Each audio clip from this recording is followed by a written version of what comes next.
గణేష్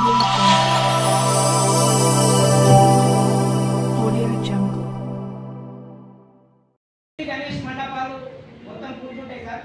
అందులో 5 రోజులకు 7 రోజులకు లేస్తాయి కొన్ని. వాటికి తర్వాత గణేష్ మండపాలకు వాళ్ళు గణపతిని కూర్చునేటప్పుడు రోడ్లు చూస్తే ఇప్పుడు ఈ వర్షాలకు చాలా అనుమానంగా అయిపోయింది. ఎక్కడ చూస్తే అక్కడ బురద ఉన్నది సార్. స్కూల్కు వెళ్ళే వాళ్ళు కూడా వాళ్ళ పిల్లలకు తీసుకుపోతే జారి పడుతున్నారు సార్.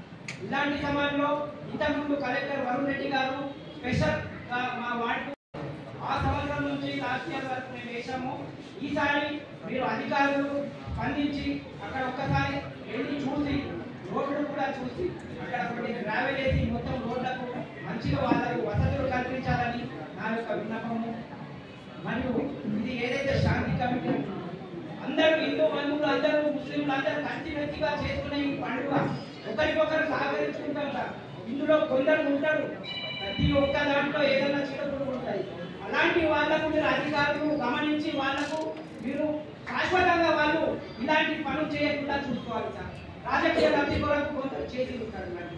అలాంటివి మేము ఇప్పటి వరకు ఎందరికో అధికారులకు మేము విన్నవించుకున్నాం, కానీ ఇప్పటి వరకు చర్య తీసుకోవడం. ఇలాంటివి కొద్దిగా మన ఏఎస్పీ గారు వచ్చినప్పటి నుంచి చాలా తగ్గిపోయింది. తర్వాత ఇప్పుడైతే కలెక్టర్ గారు వచ్చిన తర్వాత భావిస్తున్నాను. నమస్కారం.